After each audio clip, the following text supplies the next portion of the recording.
Bismillahirrahmanirrahim. Assalamu alaikum dear students. I am Muhammad Naveed Rafiq on the behalf of MN Mathematics. Today we will discuss about matrix and determinants. Matrix and determinant exercise 2.4 I start करेंगे. That is the most important exercise of board paper. ठीक है. इसमें से long question confirm 8 marks का आपके पास आता है. इसमें से लॉन्ग क्वेश्चन 8 मार्क्स का कंफर्म आपके पास आना होता है. बेशक वो फेडरल बोर्ड हो जाए, फिर बेशक वो पंजाब बोर्ड हो जाए, इसमें से लॉन्ग कंफर्म आपके पास क्वेश्चन आना होता है. अब आपके पास आ रहा है क्वेश्चन नंबर 1. उसको हम देखते हैं. क्वेश्चन नंबर 1 के अंदर कह रहा है कि solve the equation by inversion method. Equation given है आपके पास. Solve the following system of equations inversion method. Linear equations given, इसको किससे सोल्व करना है? इन्वर्जन मेथड के साथ. अब हम इक्वेशंस को देखते हैं. सबसे पहले 4x negative of 3y plus z is equal to 11, then 2x plus y minus 4z is equal to minus 1, x plus 2y minus 2z is equal to 1. अब पेपर में क्वेश्चन आ जाता है. लीनियर इक्वेशंस आपके पास 3 गिवन्स होती है. वो paper में कहता है कि आप इसको सॉल्व करें. अब डिपेंड करता है एग्जामिनर के ऊपर, वो किस मेथड से आपसे पूछता है. वो पूछ सकता है solve the equations, solve the linear equations bye matrix. ठीक हो गया, सोल्व द लीनियर इक्वेशंस.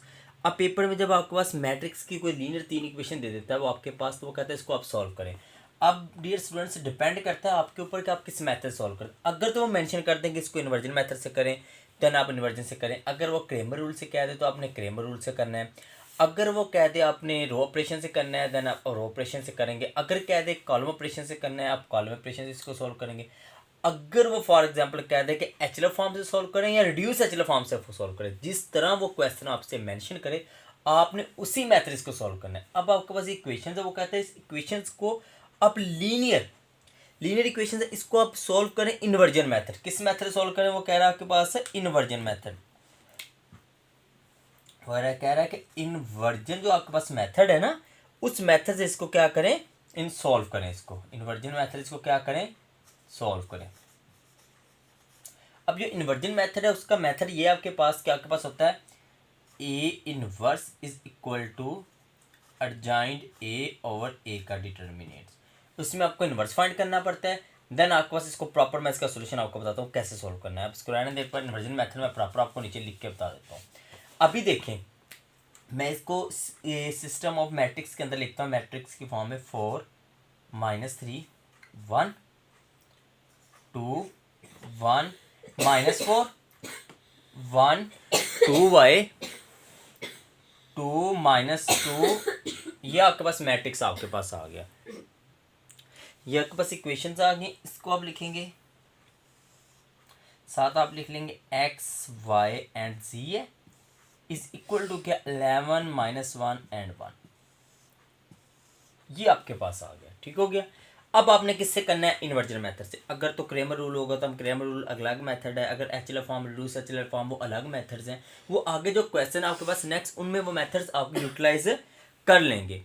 अभी आपने सिंपल वो कह रहा है इसको इन्वर्जन मेथड से करें. अब जो आपके पास इन्वर्जन मेथड होता है ना डियर स्टूडेंट्स, वो ये जो देखें, इसको मैं कह लेता हूँ ये लेट मेरे पास क्या होगा, ये ए हो गया, ये बी हो गया, इज इक्वल टू सी आ गया.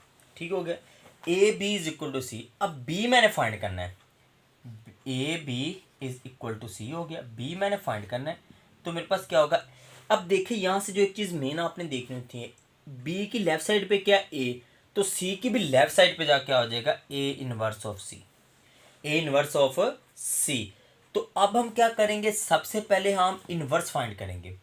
अब इनवर्स फाइंड करने का मेथड क्या है, A inverse is equal to adjoint of A over A का डिटर्मिनेंट. सबसे पहले मैं इसका dear students A inverse find करूंगा. ए इनवर्स के लिए मैं इसका एडजॉइंट ए ओवर ए का डिटर्मिनेंट फाइंड करूंगा. ठीक हो गया. ये फाइंड करने के बाद देन मैं सी से मल्टीप्लाई करूंगा तो इज इक्वल टू बी हो जाएगा. तो बी एक्स वाई जी, तो मेरे पास उसे क्या आ जाएंगे, आंसर्स आ जाएंगे. अब सबसे पहले इसमें सबसे जो मेन आपके पास चीज़ है, ए का डिटर्मिनेंट तो आप इजीली निकाल सकते हैं. देखिए मैं ए का डिटर्मिनेंट यहाँ पर निकाल के आपको दिखा देता हूँ. ए का डिटर्मिनेंट तो आप इजीली निकाल लेंगे. देखें 4 -3 1 2 1 -4 1 2 -2। मैं ए का डिटरमिनेंट सबसे पहले निकाल के दिखाता हूँ। हम सबसे पहले किसका डिटरमिनेंट निकालेंगे? ए का डिटरमिनेंट। अभी देखें 4 आपके पास आ गया, फर्स्ट रो, फर्स्ट 4 है तो फर्स्ट रो और फर्स्ट कॉलम को स्किप कर दिया। 2 1 जार -2, 4 2 जार -1 +8 हो गया। आगे -3 तो माइनस माइनस प्लस हो, क्योंकि नेगेटिव का आता है प्लस माइनस प्लस इंटू। अब देखिए first row second column skip कर दिया आपने, तो 2 2 जार -4 और 4 1 जार -1 +4 हो गया। देन आगे नेक्स्ट आपके पास क्या आएगा? +1। थर्ड रो और फर्स्ट रो और थर्ड कॉलम स्किप किया, तो 2 2 जार 4 माइनस आपके पास क्या हो गया? 1 1 जार 1 आ गया। ठीक हो गया। अब 4 माइनस देखें, 4 इंटू 8 -2 6 आ गया, प्लस 4 -4 0 3 इंटू 0 0 फिनिश हो गया। देन प्लस आपके पास आ गया 4 -1 3 1 इंटू 3 आ गया।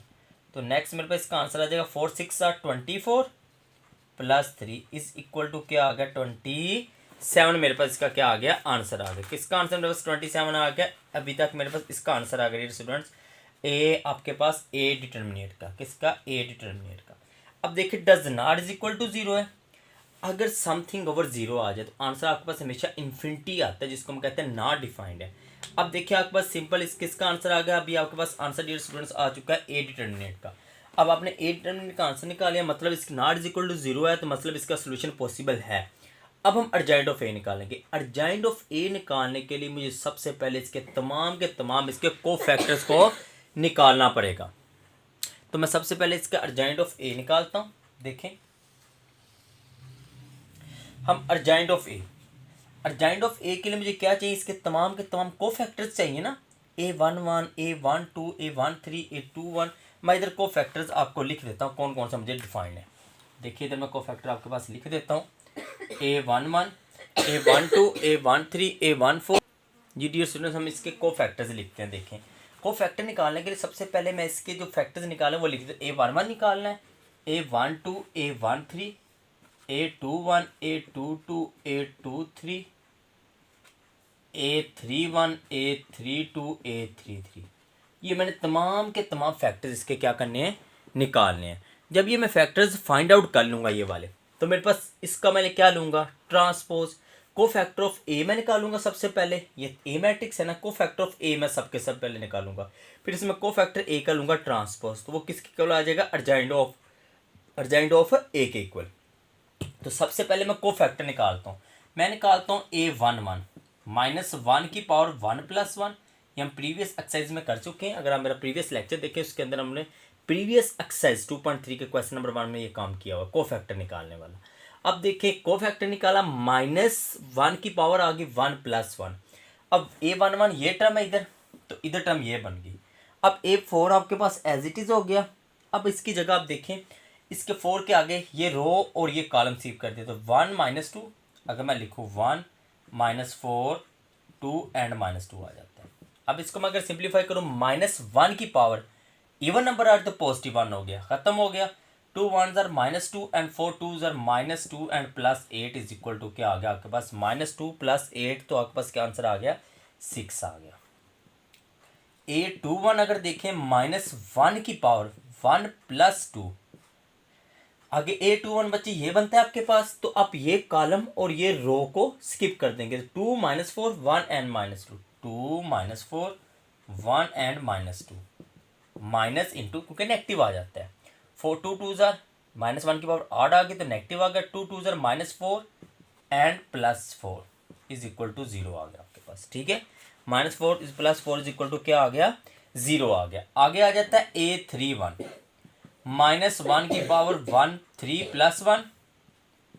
अब देखें A31 ये आपके पास बनता है, इसमें ये कॉलम स्किप कर दिया, ये रो स्किप कर दिया, तो 2 1 1 2 2 1 एंड 1 2 आपके पास आ गया। -1 की पावर 4 इवन आ गई, तो नेगेटिव खत्म हो गया। 2 2s are 4 -1 is equal to 3 आ गया। A31 आ गया। अब हम निकालते हैं A21 A31। अब आगे आपके पास क्या बनेगा? मैंने सॉरी मैं यहाँ पर थोड़ी सी मिस्टेक कर दी आपने। A31 नहीं निकालना, आपने A12 निकाला। ये A12 है, ये A13 है, A13 ये बनता है। आगे A21 निकालेंगे, -1 की पावर 2 + 1, A21 ये आपके पास बनता है। इसमें ये रो स्किप कर दी और एक कॉलम स्किप कर दिया, रिमेनिंग आपके पास -3 1 2 एंड -2 आ गया। -1 की पावर ऑड आ गई तो नेगेटिव आ गया। 2 3 जार, देखिए पहले इसको से मल्टीप्लाई करें, 2 3 जार माइनस माइनस प्लस 6 हो गया, -2 6 -2 6 -2 4 4 नेगेटिव बाहर तो -4 हो गया। ठीक हो गया, -4 आ गया। आगे हमने निकालना है A22, -1 की पावर 2 + 2, ये तो एज इट इज आ गया। अब A22 कौन सी टर्म बनती है? A22 ये टर्म नहीं बनती, A22 देख ले, ये वाली टर्म तो ये बनी। इसमें ये कॉलम स्किप किया और ये रो स्किप कर दी, तो 4 1 1 -2 4 1 1 -2 आ गया। -1 की पावर इवन आ गई तो पॉजिटिव हो गया। ठीक हो गया। 4 2s आर -8 एंड -1, ठीक हो गया। तो क्या आंसर आ गया? -9 आ गया। क्या आंसर आ गया? -9। ये हो गया A22।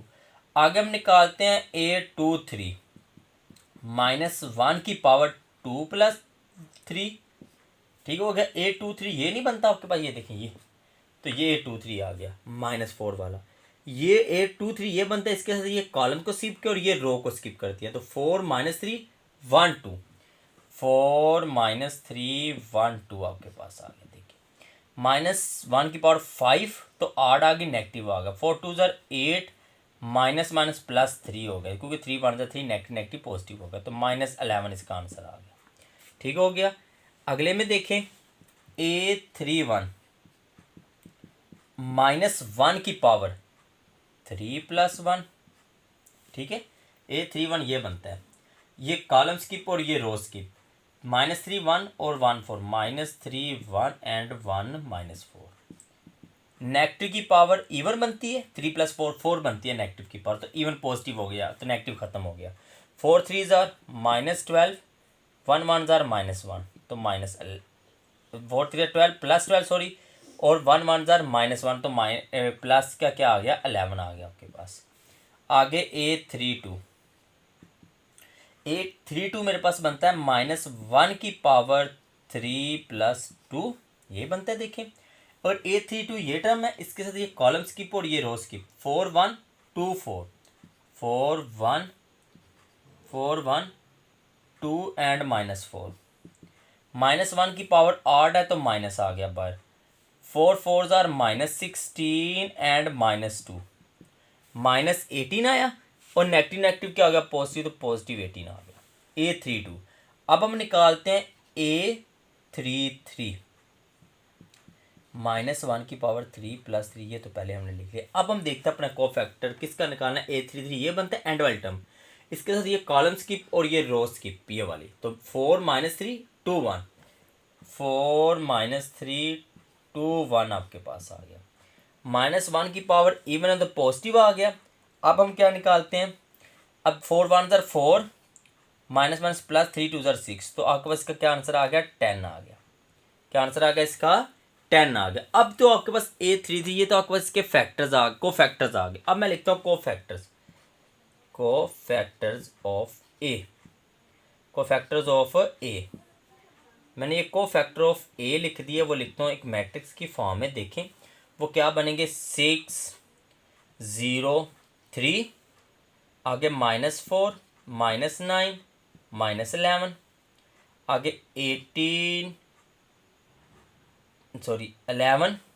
आता है, 18 एंड 10। ये क्या है? कोफैक्टर आपके पास है, जो मैंने मैट्रिक्स के अंदर जो वैल्यू थी ना उसके अंदर वैल्यू सब्स्टिट्यूट कर दी। ठीक हो गया। ये देखें कोफैक्टर ऑफ A 6 0 3 -4 -9 11 -11 11 18 और 10, ये आपके पास कोफैक्टर आ गए। अब हम अगले स्टेप में क्या करेंगे? हम अगले स्टेप में इस कोफैक्टर्स का क्या लेंगे? ट्रांसपोज लेंगे। क्या लेंगे? कोफैक्टर्स का ट्रांसपोज। मैं इसके साथ लेता हूँ ताकि आपको डिफरेंस नजर आ जाए। इसका हम क्या लेंगे? Difference transpose. अब जब मैं कोफैक्टर्स का ट्रांसपोज लूंगा, देखिए मैं इसका ट्रांसपोज ले, वो किसके इक्वल होगा? अर्जाइंड ऑफ ए के। वो क्या बनेगा मेरे पास? देखें 6 0 3 603, देन -4 -9 11, -4 -9 11 -11, ठीक हो गया। और लास्ट वाला आपके पास क्या बन जाएगा, 11 18 एंड 10, 11 18 एंड 10, ये आपके पास क्या आ गया, अर्जेंट ऑफ ए आ गया। अब हम अपने क्वेश्चन की तरफ चलते हैं। जो हमने प्रूफ करना था, हमने तो ये चीज़ नहीं प्रूफ करनी। अगर मैं इक्वेशन 1 इसको कह दूं, यही चीज़ प्रूफ करनी, B is equal to A inverse of C. अब ए इनवर्स क्या है, अर्जेंट ए ओवर ए का डिटर्मिनेट। तो मैं लिखता हूँ बी इज इक्वल टू, अब देखिए A inverse adjoint A over A का डिटर्मिनेट। अर्जेंट ए मेरे पास ये गिवन है, ये आ गया, देखें 6 -4 11, 0 -9 18, 3 -11 10, ये मेरे पास आ गया इसका अर्जेंट। डिवाइडेड बाय क्या है, ए का डिटरमिनेंट, वो कितना आ रहा है 27, वो 27 आ रहा है। और मल्टीपल ऑफ किसकी है, ये देखिए मल्टीपल मेरे पास आ रहा है 11 -1, 11 -1 एंड 1, यही है ना सी की वैल्यू, इसके क्या आ रहा है, मल्टीपल में आ रहा है। अब देखिए यहाँ से दो मेथड्स हैं। एक मेथड तो ये है, सिंपल सी बात है कि मैं पहले 27 को हर टर्म के साथ डिवाइड कर दूं, देन इसको नेक्स्ट टर्म के साथ मल्टीप्लाई करवा दूं, लेकिन वो मेरे पास क्या होगा, लेंथी मेथड हो जाएगा। तो मैं शॉर्टकट मेथड यूज करता हूँ।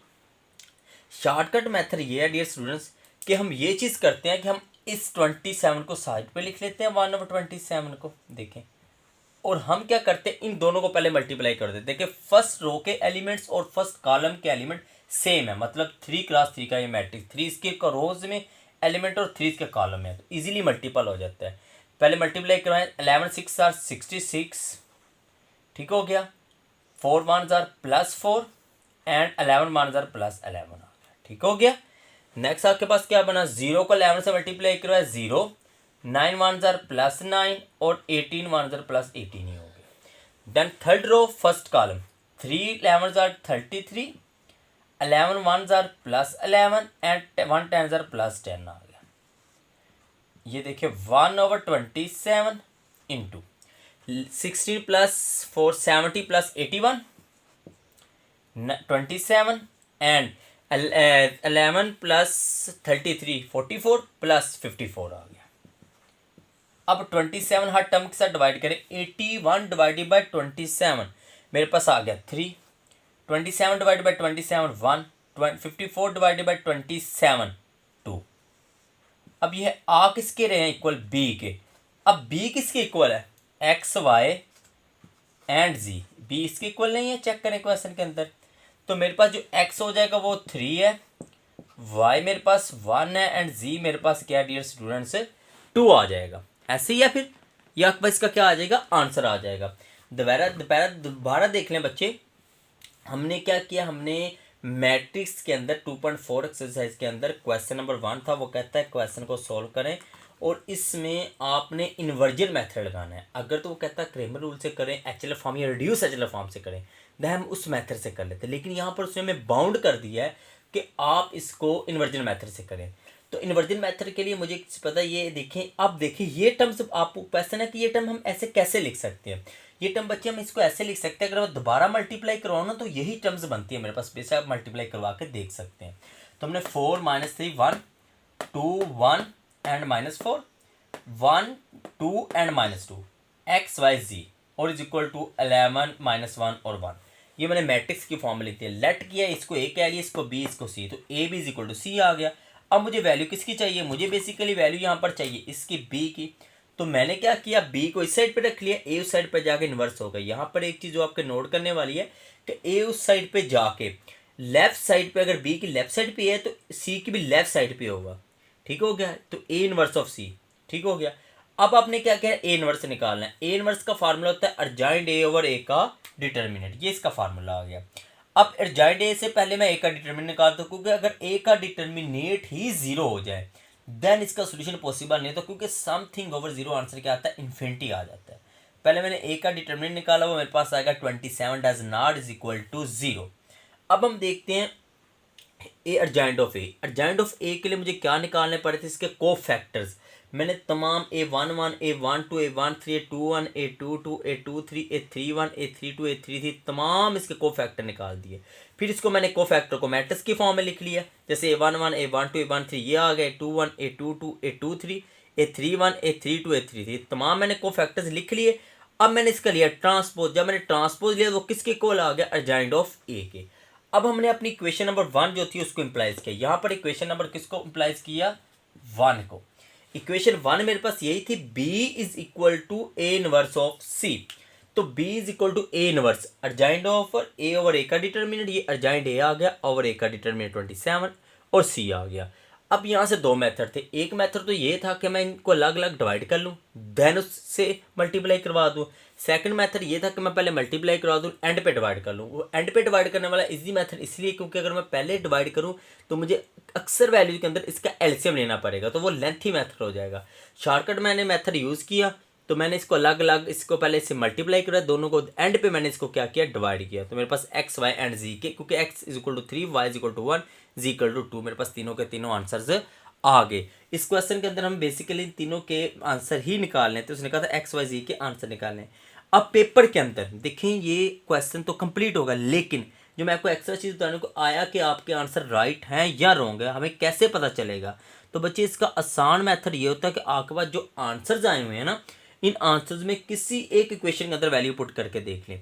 फॉर एग्जाम्पल ये मैं एक्स्ट्रा करने लगा हूँ, मतलब ये पेपर के लिए नहीं, वैसे जैसे देखिए 4 एक्स क्या आ गया 3 माइनस 3 इंटू वाई की जगह 1 प्लस 2 इज इक्वल टू 11 क्या है ना, ये ऐसे ही है ना, 11 की इक्वल है। अब देखें 4 3 12 माइनस 3 प्लस 2, 12 माइनस 3 9 प्लस 2, तो 11 इज इक्वल टू 11 आपके पास आंसर आना गया, 11 इज इक्वल टू 11 आंसर आ गया। तो बच्चे आपके पास देखिए आपने आपका मतलब, इसका मतलब कि आपके तीनों की तीनों वैल्यू क्या आ गई, सही आ गई। आप किसी भी क्वेश्चन के अंदर वैल्यू पुट करके अपना आंसर चेक कर सकते हैं आया कि आपका आंसर राइट है या रॉन्ग है। तो ये बच्चे आपके पास एक क्वेश्चन कंप्लीट हो गया। क्वेश्चन नंबर 1 का पार्ट नंबर 1, क्वेश्चन नंबर 1 का एक्सरसाइज 2.4 का पार्ट नंबर 1 आज हमने कर लिया है कंप्लीट। नेक्स्ट वीडियो लेक्चर के अंदर इंशाल्लाह हम लोग एक्सरसाइज स्टार्ट करेंगे, क्वेश्चन नंबर स्टार्ट करेंगे 2, जिसमें हम लोग देखेंगे इसके अंदर हमने क्या करना है। क्वेश्चन नंबर 2 के अंदर आपने क्रेमर रूल से गॉस एलिमिनेशन मेथड या सब्स्टिट्यूशन में दूसरा जॉर्डन मेथड से सॉल्व करना है, मतलब वो आपके पास एचएल फॉर्म और रिड्यूसिबल एचएल फॉर्म से आपने सॉल्व करना होगा। तो आज के लिए अल्लाह हाफिज़, नेक्स्ट वीडियो लेक्चर में इंशाल्लाह हम नेक्स्ट सॉल्व करेंगे।